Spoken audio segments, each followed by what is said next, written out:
O livro do profeta Oséias. Oséias viveu no reino do norte, de Israel, que às vezes ele chama de Efraim ou Jacó, cerca de 200 anos depois de terem se separado do sul, de Judá. Lembre-se da história de 1 Reis. Oséias foi chamado para falar em nome de Deus durante o reinado de um dos piores reis de Israel, Jeroboão II. A nação estava mergulhada no caos, e no ano 722 o grande império assírio invadiu e dizimou Israel. Mais uma vez, veja a história em 2 Reis. E Oséias viu tudo isso acontecer. O livro é uma coleção de cerca de 25 anos de sua pregação e escrita, e é quase todo composto por poesia. E essa coleção inteira foi concebida para ter 3 seções principais. Vamos ver como isso funciona. A parte da abertura conta uma história do casamento rompido de Oséias com uma mulher chamada Gomer, que comete adultério. Não está totalmente claro se Gomer dormiu com outros homens antes ou depois de se casarem, mas eles tiveram 3 filhos juntos e as coisas desmoronaram. O importante é que Deus diz a Oséias que, apesar da infidelidade de Gomer, ele deve encontrá-la, pagar as suas dívidas para com seus amantes e entregar o seu amor e fidelidade a ela mais uma vez. E então diz que tudo isso, o casamento violado e restaurado, os filhos, tudo isso é um símbolo profético contando a história do relacionamento de Deus com Israel. Deus tem sido como um marido fiel a Israel. Ele os resgatou da escravidão. Ele os levou ao Monte Sinai, onde ele fez uma aliança. Ele pediu que fossem fiéis somente a ele. Mas ele trouxe Israel para a terra prometida e eles levaram toda a abundância que ele lhes deu e dedicaram-na à adoração do deus cananeu Baal. E assim, Deus tem uma razão legítima para terminar a aliança e se divorciar de Israel. E ele pensa em fazê-lo. Mas, em vez disso, ele diz que vai buscar Israel novamente e renovar a sua aliança com eles. E ele explica o porquê. É puramente por causa do seu próprio amor, compaixão e fidelidade. Oséias então explica o que tudo isso significa. Ele diz que as consequências da rebelião de Israel serão a derrota iminente diante de outras nações e o exílio, mas há esperança de uma restauração futura. Um dia, Israel se arrependerá novamente e voltará a adorar o seu Deus. E, diz Oséias, ele colocará sobre eles um novo rei messiânico da linhagem de Davi, que trará a bênção de Deus. Essa sessão de abertura apresenta todas as ideias principais do livro. Israel se rebelou e Deus trará consequências severas, mas o amor e a misericórdia da aliança de Deus são mais poderosos do que o pecado de Israel. E assim, nas sessões restantes do livro, a poesia de Oséias explora esses temas com maior profundidade. Então, há 2 coleções de acusação e lamentos por Israel, e cada uma delas é concluída por um poema muito esperançoso sobre a misericórdia de Deus e a esperança para o futuro. Então, os capítulos de 4 a 10, Oséias explora as causas e os efeitos da infidelidade de Israel. Ele diz inúmeras vezes que Israel carece de todo o conhecimento ou entendimento de Deus. Em hebraico, a palavra conhecer é yadá, e é mais do que somente uma atividade intelectual. Ela descreve o conhecimento relacional e pessoal. É a diferença entre apenas ouvir falar de alguém e realmente conhecer alguém. E Deus quer que Israel o conheça como se estivesse em um relacionamento. Ele quer que eles experimentem o seu amor por eles através de um conhecimento que transforma os seus corações e vidas para que eles o amem de volta. E é por isso que Oséias está constantemente expondo a hipocrisia da adoração de Israel. Ele constantemente mostra que eles estão quebrando os 10 mandamentos, como eles estão permitindo uma grave injustiça em suas comunidades. E então, eles vão para os seus templos sagrados e oferecem sacrifícios a Deus como se tudo estivesse bem, mas não está. E não apenas por causa da sua hipocrisia, mas também porque estão adorando todos esses outros deuses. Ele menciona muitas vezes seus altares a Baal nas cidades de Betel e Gilgal. E eles não apenas deram a sua lealdade a outros deuses. Oséias repetidamente acusa Israel de confiar nas suas alianças políticas com o Egito e a Assíria. Então, ao invés de confiar em Deus para protegê-los, eles querem se tornar como essas nações e confiar apenas no poder militar. E Deus diz, isso tudo vai desabar sobre as suas cabeças, porque em pouco tempo a Assíria se voltará contra eles e irá devastar as suas terras. Nessa outra sessão de aviso, Oséias dá uma antiga lição de história israelita para mostrar como esta família tem sido infiel desde o princípio. Então, ele alude à mentira e à traição do patriarca Jacó. Lembre-se de Gênesis 27 e 28. Ele alude à rebelião de Israel no deserto. Lembre-se do livro de Números. Ele alude à nomeação do rei corrupto Saul, que levou o povo ao pecado e ao desastre. Lembre-se das histórias em 1 Samuel. E é tudo uma forma de Oséias dizer que algumas coisas nunca mudam nessa família. Então, que esperança Oséias tem? Bom, sabemos pelo capítulo 3 que Deus vai fazer algo para salvar e restaurar o seu povo. E é isso que esses 2 capítulos finais exploram.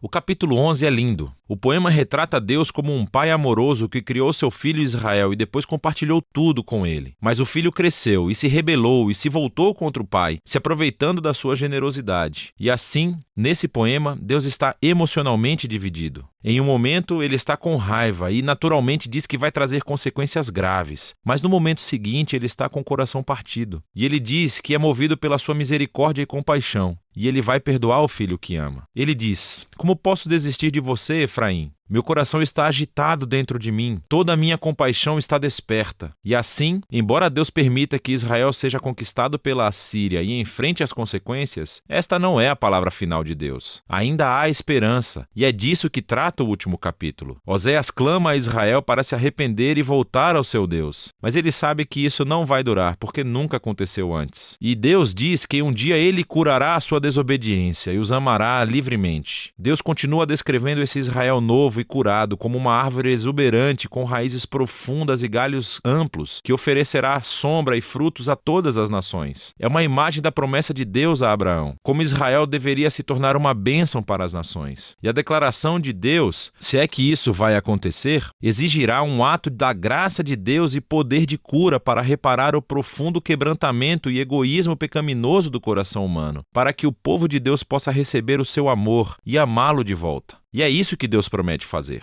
Agora, depois que esse poema termina, encontramos as últimas palavras do livro. Elas são como uma nota em anexo. Provavelmente são do autor que coletou a poesia de Oséias e agora quer falar com você, leitor, por um segundo. E ele diz: quem é sábio e perspicaz para entender tudo isso? Em outras palavras, os poemas de Oséias. Os caminhos do Senhor estão certos. Os justos caminham nele, mas os rebeldes tropeçam. Assim, o autor quer que você saiba que a antiga poesia de Oséias ao norte de Israel não está trancada no passado. Ela revela verdades profundas sobre o caráter e os propósitos de Deus e sobre a natureza humana. E embora Deus deva trazer e traz a sua justiça ao mal humano, o seu objetivo final, o seu coração, é curar e salvar o seu povo. E é disso que se trata o livro de Oséias.